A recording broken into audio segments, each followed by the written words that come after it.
Magandang araw ulit guys. Ayan, samahan nyo na naman ako sa aking A Day in My Life kaganapan sa buhay ng Lola Mama ngayong araw guys. Ayan, dahil wala tayong pasok ngayon, maglalaban na naman ang inay nyo. Ayan guys, maaga akong naggayak ng labahan pagtapos ko magkape. Ayan, naglaban na ako at mamaya may pupuntahan ang Lola Mama. Ayan guys, ganito lang ang buhay kapag walang pasok sa trabaho. Dito naman sa bahay, sulit sa maghapon, gawaing bahay, ganap bilang lola. Ayan,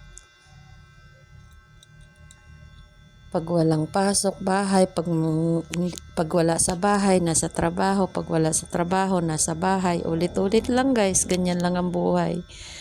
Ayan, sa ganyan lang umiikot ang araw-araw ko guys. Ayan, mga damit ko lang yung aking nilalabhan guys. Minsan yung damit ng mga apo ko, kapag may mga labahin na sila, sinasama ko na. Ngayon kakalaba lang ng anak kong bunso guys, kaya wala silang marumi. Ayan, damit ko lang talaga yung nilabhan ko. Tapos, may ilang piraso lang dyan na naligaw na damit ng mga apo ko guys. Ayan, sinama ko na din.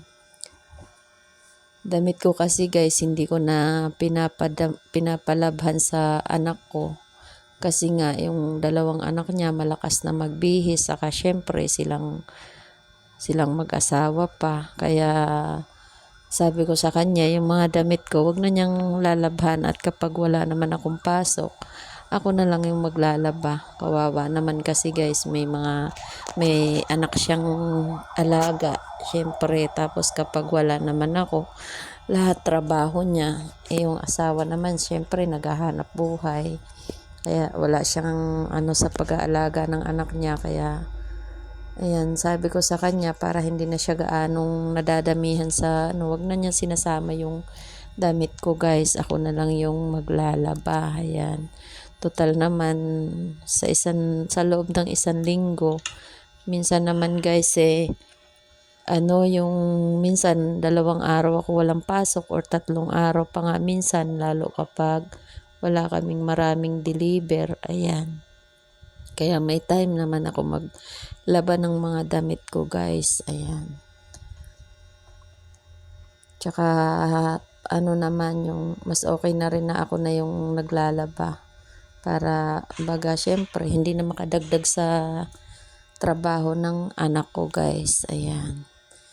At nakakaawa din naman siya.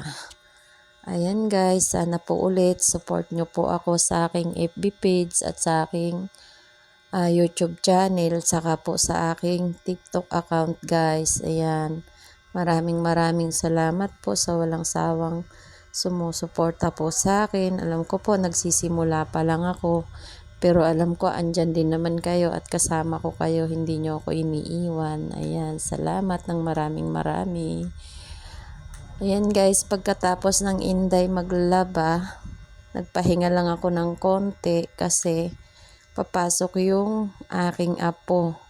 Ako yung magbabantay kasi wala naman ako ngang trabaho. Ayan, marami guys nagtatanong sa akin kung anak ko daw ba to o apo. Sabi din ng apo ko, di ko daw siya apo, anak ko daw siya.